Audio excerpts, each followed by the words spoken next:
புதிய தலைமுறையின் சார்பில் என் நாடு என் ஓட்டு விழிப்புணர்வு பேரணி விழுப்புரம் மாவட்டம் செஞ்சியில் தொடங்கி நடைபெற்று வருகிறது. அந்த காட்சிகளை தற்போது பார்க்கலாம்.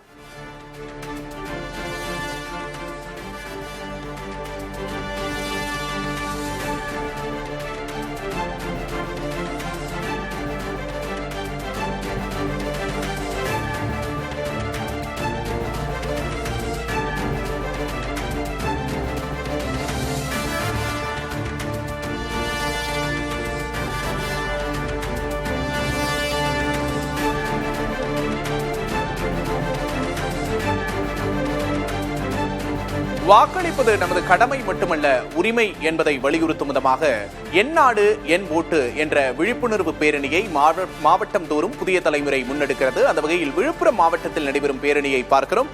கூடுதல் விவரங்களை செய்தியாளர் காமராஜிடம் கேட்டு பெறலாம். காமராஜ், கூடுதல் விவரங்கள்.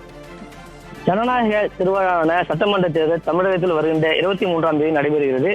தேர்தலை முன்னிட்டு புதிய தலைமுறை சார்பில் என் நாடு என் ஓட்டு விழிப்புணர்வு பிரச்சார வாகனம் தமிழகம் முழுவதும் பல்வேறு மாவட்டங்களில் சென்று விழிப்புணர்வு ஏற்படுத்தி வருகிறது. இந்நிலையில் 5 ஆண்டுகளுக்கு ஒரு முறை நடைபெறும் சட்டமன்ற தேர்தல் திருவிழாவில் புதிய தலைமை தொலைக்காட்சியில் உள்ள எல்லா அம்சங்களும் இடம்பெற்றிருக்கும் வகையில் சிறப்பு பேருந்து பிரத்யேகமாக வடிவமைக்கப்பட்டு ஜனநாயக திருவிழா என்ற பெயரில் தேர்தலில் புதிய தலைமுறை என்ற முழக்கத்தை முன்வைத்து பரப்புரைகள், தொகுதி மக்களின் எதிர்பார்ப்புகள், நடுநிலையாளர்கள் அரசுகள் செய்து வருகிறது. விழுப்புரம் மாவட்டத்தில் புதிய தலைமுறை மற்றும் தனியார் ரங்கபூபதி கல்லூரி இணைந்து 100% வாக்களிக்க வேண்டும்.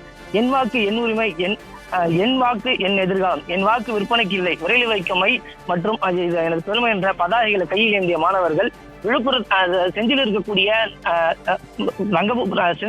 பகுதியில் பஜார் வழியாக முக்கிய வழிகள் வழியாக பதாகைகளை ஏந்தி முழுவதுமாக பேரணி சென்றனர். கையில் தங்களுடைய வாக்குகளை 100% வாக்களிக்க வேண்டும். அது மட்டும் இல்லாம வாக்களிப்பவர்கள் நோட்டு வாங்கி கொண்டு பணத்திற்கு வாக்கு அளிக்க கூடாது என்பதை வலியுறுத்தும் வகையில் இந்த விழிப்புணர்வு பதாகைகளை நடைபெற்றது.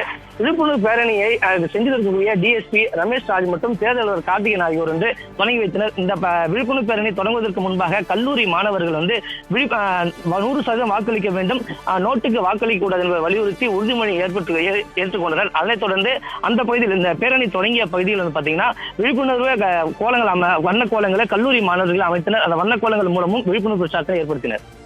கூடுதல் விவரங்களுக்கு நன்றி காமராஜ்.